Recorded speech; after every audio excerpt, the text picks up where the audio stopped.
Mind को blindly faith करने की गलती करते हो तो ध्यान से इस वीडियो को देखो और समझो। देखो भाई, माइंड पर ब्लाइंड फेथ करना ही आपकी लाइफ में सारी की सारी प्रॉब्लम्स ऐड कर रहा है। आपका माइंड बहुत सारी थिंकिंग एरर प्रोड्यूस करता है। अगर आप माइंड को ब्लाइंडली फेथ करते हो कि मेरा माइंड ये मीनिंग क्रिएट कर कर मुझे बता रहा है तो ये सच ही होगा, तो आप फंसोगे ही फंसोगे। आपको समझना होगा कि माइंड में भी बहुत सारे फॉल्टी थॉट पैटर्न्स होते हैं। उन्हें पहचानना है और उन्हें पहचान कर उन्हें करेक्ट करना है। माइंड को ब्लाइंडली फेथ करना बंद करना है, क्योंकि आपका माइंड उन फॉल्टी थिंकिंग पैटर्न्स के ज़रिए ही आपको अपने लूप में फंसा लेता है। तो अब कौन से हैं ये फॉल्टी थिंकिंग पैटर्न्स? तो मैं आपको आज इस वीडियो में 5 ऐसे थॉट पैटर्न्स के बारे में बताऊंगी जो आपकी प्रॉब्लम को 1000 गुना बढ़ा देते हैं, जो सिचुएशन को अननेसेसरी इतना बड़ा और इतना खराब कर देते हैं कि आपके अंदर पैनिक तो क्रिएट होगा ही। माइंड झूठे एविडेंसेस क्रिएट करने लगता है और आप डर की वजह से बस एक र्यूमिनेशन के लूप में फंस जाते हैं। तो समझते हैं ये थिंकिंग एरर कौन कौन से हैं। एक थिंकिंग पैटर्न है कैटास्ट्रॉफिक थिंकिंग पैटर्न, जिसमें वर्स्ट केस सिनेरियो आपका माइंड दिखा रहा होता है आपको। माइंड की नेचर तो है अज्यूम करने की। अब वो अपनी इस आदत से बाज तो आएगा नहीं, बट वो अज्यूम ना लाइकली सिनेरियो नहीं कर रहा है। वो बुरे से बुरा क्या हो सकता है उसे अज्यूम कर रहा है। अब ज़रूरी नहीं है कि जो माइंड अज्यूम कर रहा है वही होगा, पर जब वो उसमें विजुअल्स ऐड कर देता है और वो उसमें डिटेलिंग करता है, उसमें इस तरह की स्टोरी फीड करता है जो बहुत रियलिस्टिक लगती है, तो उससे आपकी बॉडी डिफरेंस नहीं कर पाती कि ये जस्ट माइंड की इमेजिनेशन है या फिर ये रियलिटी है, और आपकी बॉडी रिएक्ट करना स्टार्ट कर देती है। उससे और एविडेंस आते हैं कि अगर मेरी बॉडी में इतना रिएक्शन आ रहा है, मुझे इतनी घबराहट हो रही है, मेरी सांसें रुकी सी जा रही हैं, तो यानी कि ये सच ही होगा। आपको ये समझना है कि ये थिंकिंग पैटर्न जो है वो हमारे पुरानी प्रोग्रामिंग से इन्फ्लुएंस होकर आता है, क्योंकि पहले के टाइम में छोटे छोटे सिग्नल्स को भी, कोई भी साउंड भी होता था, किसी भी तरीके की कुछ भी अगर ऐसा लगता था ना कि इसमें कुछ खतरा हो सकता है, तो उसकी वर्स्ट इंटरप्रिटेशन निकाली जाती थी, क्योंकि माहौल ही बहुत अनसर्टेन था। पर अब इतना अनसर्टेनिटी में थोड़ा ना रहते हैं हम, लेकिन ये ब्रेन की पुरानी प्रोग्रामिंग है। क्योंकि ये ब्रेन की बहुत पुरानी प्रोग्रामिंग है, इसकी वजह से ब्रेन डिफ़ॉल्ट मोड पर छोटे से खतरे के सिग्नल को भी पूरा वर्स्ट केस सिनेरियो में तब्दील कर कर आपको प्रेजेंट कर देता है। और क्योंकि अभी भी हम फुली प्रिपेयर नहीं रहते हैं अनसर्टेनिटी को बियर करने के लिए, तो ऐसा लगता है कि अगर 1% भी ऐसा हो गया तो वो जो 1% या 0.00001% भी ऐसा हो गया तो उस चक्कर में फंस जाते हैं। तो इस थिंकिंग पैटर्न में ज़्यादातर वो लोग डीपली अफेक्ट हो जाते हैं जो अपने आप को ट्रेन नहीं करते हैं अनसर्टेनिटी के साथ जीने के लिए। तो आपको अगर इस थिंकिंग पैटर्न से बचना है, क्योंकि ये आपके अमिगडाला को बहुत ओवर एक्टिव कर देता है, उस टाइम पर आपके प्रीफ्रंटल कॉर्टेक्स की पावर्स भी सप्रेस हो जाती हैं, और कई बार पैनिक में आपको याद ही नहीं रहता कि आपके पास क्या क्या सेफ्टी मेजर्स हैं, कहाँ से आप सपोर्ट ले सकते हो, कुछ नहीं, क्योंकि आपकी मेमोरी की पावर भी उस टाइम पर फेड हो जाती है। तो आपको ये चीज़ अच्छी तरीके से समझनी होगी कि अवेयरनेस ही एक ऐसा ज़रिया है जिससे पैनिक क्रिएट करने से बचाया जा सकता है। क्योंकि जब आपको पता है कि जैसे ऐसे इमेजिन करो कि कोई आपका दुश्मन है और आपको अपने दुश्मन के पैतरे पता है कि अब ये क्या करेगा, आप समझ जा रहे हो उसके हाव भाव से, उसके पास पैटर्न के हिसाब से कि ये तो ऐसी सिचुएशन में ऐसे वार करने की सोचता है, तो उसके पैटर्न्स पहचान कर आप अपने आप को प्रोटेक्ट कर सकते हो। आप अपने दुश्मन को ख़त्म भी कर सकते हो। बिल्कुल ऐसे ही आप अपने माइंड के इन थिंकिंग पैटर्न्स को पकड़कर आप अनअफेक्टेड रह सकते हो और ब्रेन को रीट्रेन कर सकते हो। जब भी ये कैटास्ट्रॉफिक थिंकिंग पैटर्न आए तो अपने आप से पूछो, ठीक है ये तो वर्स्ट केस हो गया, और लाइकली सिनेरियोज क्या हो सकते हैं, क्या और पॉसिबिलिटीज हो सकती हैं। तो वहीं पर ही आपका जोन शिफ्ट हो जाएगा। ब्रेन जो इतना पैनिक कर रहा था वो पैनिक कम हो जाएगा और आप फिर वहाँ पर इस पोजीशन में होंगे कि अपने आप को संभाल पाएं और एक मोस्ट रियलिस्टिक मीनिंग के साथ आगे बढ़ जाए। अब दूसरे थिंकिंग पैटर्न की बात करते हैं। एक थिंकिंग पैटर्न होता है इमोशनल रीजनिंग, जिसमें माइंड ये कहता है कि जो इमोशंस अंदर क्रिएट हो रहे हैं, जो फील हो रहा है, बस यही रियलिटी है।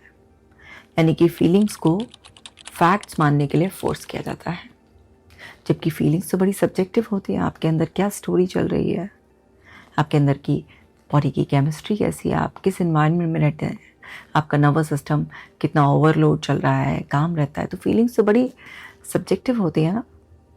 अब फीलिंग्स को कैसे फैक्ट्स माना जा सकता है? लेकिन फीलिंग्स में इतनी पावर होती है,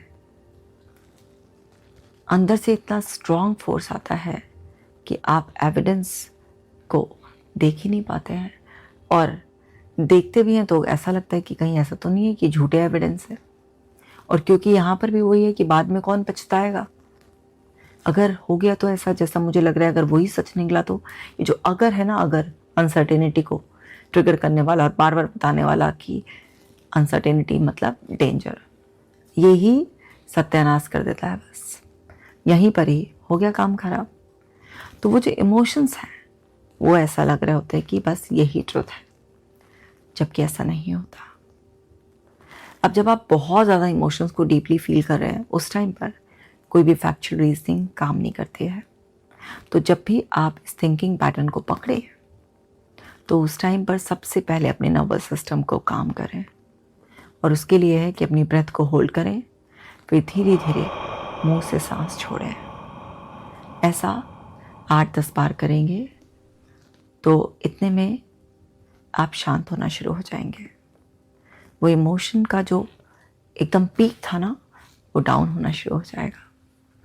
और फिर आप अपने इमोशन को नकारे नहीं, बोले हाँ ठीक है ऐसा लग रहा है, होने को तो हो भी सकता है, पर ज़रा एक बार एविडेंस भी देख लेते हैं, कुछ फैक्ट्स जो इस बात के लिए और प्रिपेयर कर सकते हैं, सपोर्ट कर सकते हैं कि हाँ भाई अगर ऐसे ही तो प्रिपेयर करेंगे अपने आप को, या रिलीफ दे सकते हैं। इस माइंडसेट के साथ आप थोड़ा फैक्ट चेकिंग करेंगे।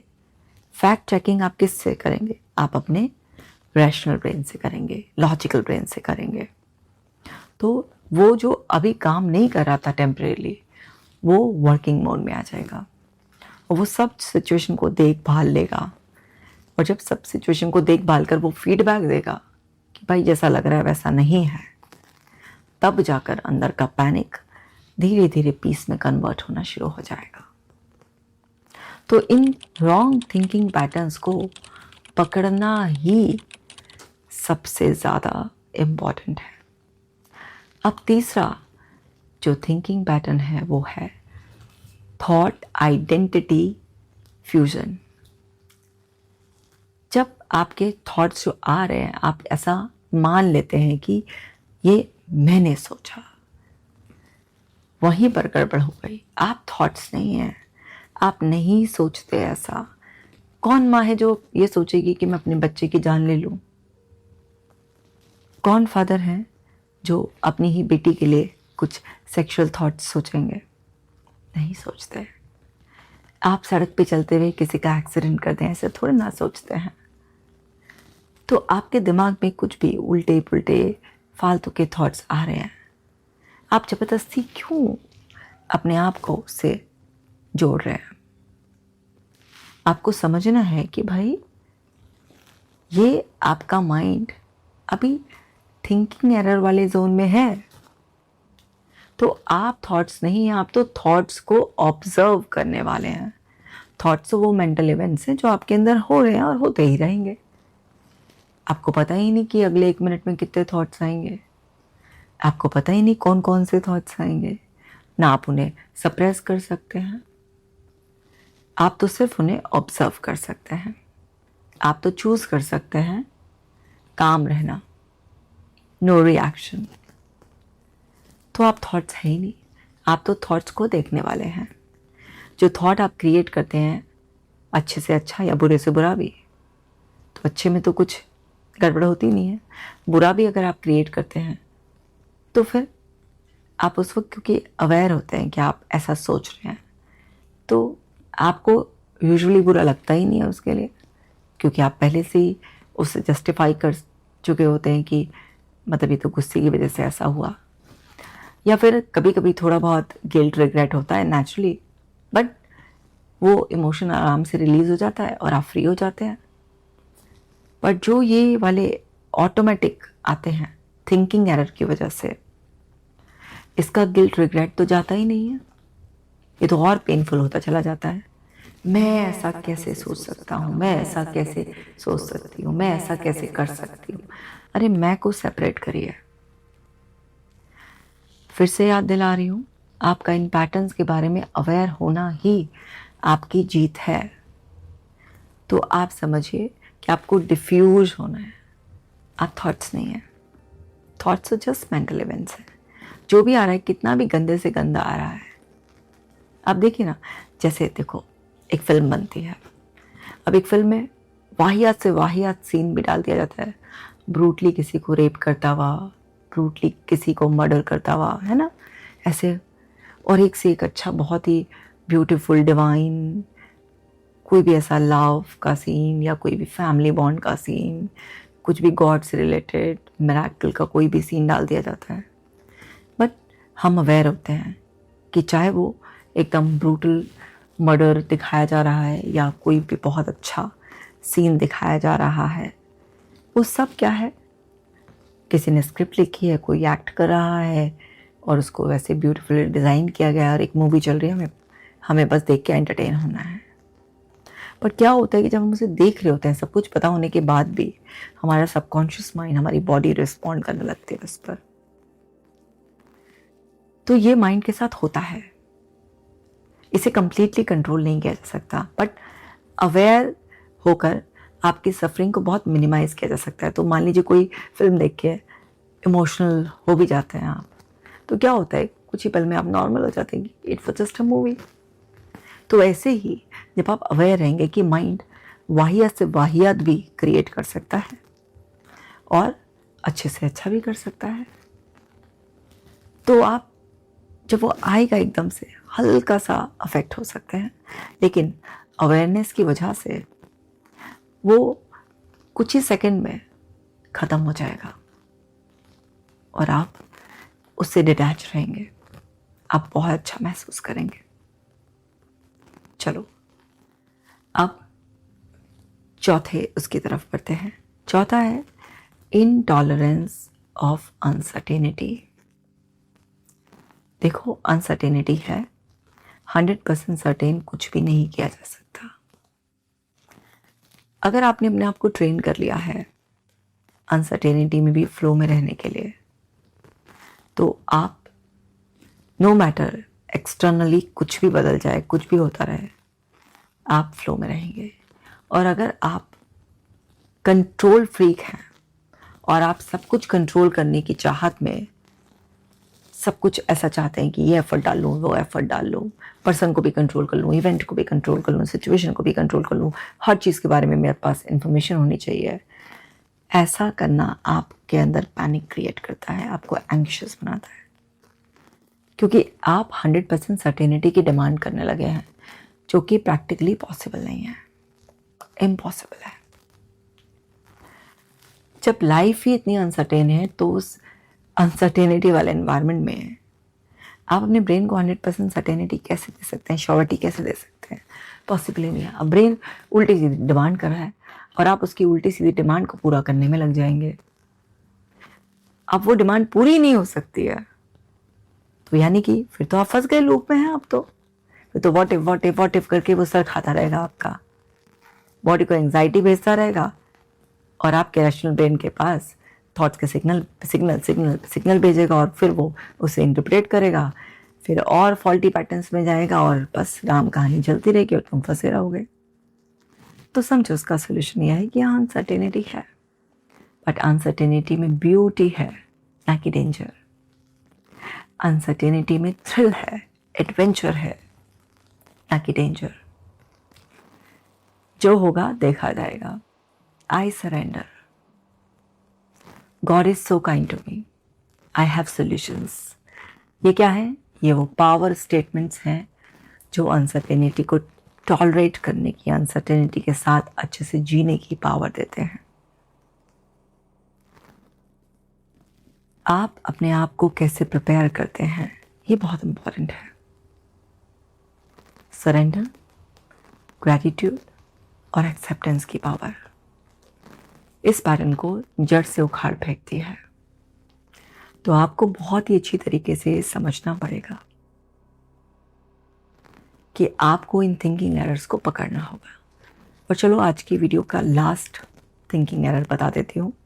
वैसे बहुत सारे हैं, धीरे धीरे समझाती रहूँगी। आज का लास्ट है, वो है शुड स्टेटमेंट। यानी कि आपने अपना एक चाहिए का दायरा सेट कर लिया है। अब वो चाहिए के दायरे में सब कुछ तो फिट नहीं हो सकता, तो माइंड एक क्राइटेरिया सेट कर रहा है कि ये ऐसा होना चाहिए। मेरे माइंड में एक भी नेगेटिव थॉट नहीं आना चाहिए। वाह वाह वाह, क्या क्राइटेरिया सेट किया है। ऐसा इम्पॉसिबल है कि एक भी नेगेटिव थॉट ना आए। अरे माइंड तो डिफॉल्ट मोड पे प्रोग्राम ही है नेगेटिविटी को स्कैन करने के लिए, क्योंकि उसी में तो सारे थ्रेट है और उसका तो प्राइमरी मोटिव, कर्तव्य यही है तुम्हारा बचाव। तो ऐसे तो हो ही नहीं सकता कि नेगेटिव थॉट ना आए। तुम अपना ब्यूटीफुल गार्डन सजा रहे हो, ऐसा कैसे हो सकता है कि जंगली घास जरा से बिना उगेगी। तुम्हें टाइम टू टाइम सफाई करनी पड़ेगी। ऐसे ही नेगेटिव थॉट आएंगे, उन्हें पहचानना पड़ेगा और उन पर रिएक्ट करने की बजाय, पैनिक होने के बजाय कभी उन्हें गुजर जाने दो और कभी उन्हें आप सॉल्यूशन बेस्ड रियलिटी से अपने आप को सेंस ऑफ सेफ्टी दो। पर ऐसा अनरियलिस्टिक एक्सपेक्टेशंस आपको एंग्शियस बनाएगा, फियर, पैनिक सब क्रिएट करेगा। तो आपके ये जो एक्सपेक्टेशंस के क्राइटेरिया हैं, ये सब खराब करने वाले हैं। तो माइंड इस तरह से ये जो शुड स्टेटमेंट, जो थिंकिंग एरर है, होती आप ही के जरिए। इसीलिए कह रही हूँ कि आपने सेट किया है, क्योंकि जो भी कुछ आपके अंदर हो रहा है वो आपके ही जरिए से हो रहा है ना। आपका शरीर, माइंड, ब्रेन सब इन्वॉल्व है, पूरा अस्तित्व। तो अब ये जो थिंकिंग एरर है जिसमें आपका शुड मस्ट आ गए, ऐसा ही होना चाहिए, तो वहाँ पर आपने अनरियलिस्टिक क्राइटेरिया सेट कर लिया है। अब वो तो मतलब उसमें तो सब कुछ फिट नहीं हो सकता। तो इसका मतलब क्या है? Constant scanning, constant problem solving mode में, कांस्टेंट रिप्लेसमेंट मोड में, र्यूमिनेशन मोड में रहोगे, क्योंकि इस तरीके की अनरियलिस्टिक एक्सपेक्टेशंस नहीं हो सकती, पूरी कभी नहीं हो सकती। अगर आप सोचो everyone must be nice to me, हर आदमी मेरे लिए बहुत अच्छा हो, है ना, मुझे बड़े अच्छे से ट्रीट करे, सबको मेरी रिस्पेक्ट करनी चाहिए, सबको मेरी बात माननी चाहिए। क्यों भाई, क्यों? मुझे हर बार फर्स्ट आना चाहिए। तो जब आप इस तरीके की अनरियलिस्टिक एक्सपेक्टेशंस, क्योंकि सारा कंट्रोल आपके पास हो ना लाइफ का, बहुत सारे फैक्टर्स पे, लोगों पे, सब पे डिपेंड करता है, सिचुएशन, इवेंट्स पर, तो फिर इसकी वजह से सफरिंग आ गया है। तो भाई ये है फिक्स माइंडसेट वाला। आपको फ्लेक्सिबल होना है कि चाहो सोचो, अगर ऐसा हो जाए तो अच्छा है, पर जो होगा वो भी सही है। तो कभी भी पहले से ही अपना कोई भी क्राइटेरिया मत सेट करो, जो कि तुम्हारी खुद की अपनी पहले से जो तुमने अपने दिमाग में कहानी बना ली, एक्सपेक्टेशन पाल लिया, वही सफरिंग क्रिएट करती है। मान लीजिए तुम एक जॉब का इंटरव्यू देने जा रहे हो और तुमने पहले से अपना मान लिया कि मैं बेस्ट हूँ, मेरा ही सिलेक्शन होना चाहिए। अब वहाँ जाकर किसी और का सिलेक्शन हो गया, तुम्हारा नहीं हुआ, तो तुम्हारे मन में यही टिपिकल सोच चलेगी, मैं ही बेस्ट था, मैंने बहुत अच्छे से इंटरव्यू दिया, मुझे फिर भी सिलेक्ट नहीं किया, सब कुछ अनफेयर था, बहुत बुरा किया, यही सब चलेगा, यही सब। अब तुमने खुद ही अपने आप को बेस्ट माना, तुमने फिर खुद ही उसके बेसिस पर एक्सपेक्टेशंस पाल ली कि मैं बेस्ट हूँ तो मेरा ही सिलेक्शन होना चाहिए। तो तुम्हारी खुद की कहानी की वजह से तो सफ़र कर रहे हो तुम, तो इसलिए समझो, माइंड तुम्हारे जरिए करवाएगा। तो इन 5 पैटर्न के लिए अवेयर हो, क्योंकि अवेयरनेस से ही माइंड की बदमाशी को पकड़ा जा सकता है और कहा जा सकता है, ओए तंग मत कर, और मैं तेरा कोई अंधबंध भक्त नहीं हूँ, मैं अपनी बुद्धि का इस्तेमाल कर कर, अपनी चेतना का इस्तेमाल कर कर तेरी बात सुनता हूँ, तेरी बात देखता हूँ, तेरी सारी हरकतों को, तेरी नस नस को पहचानता हूँ।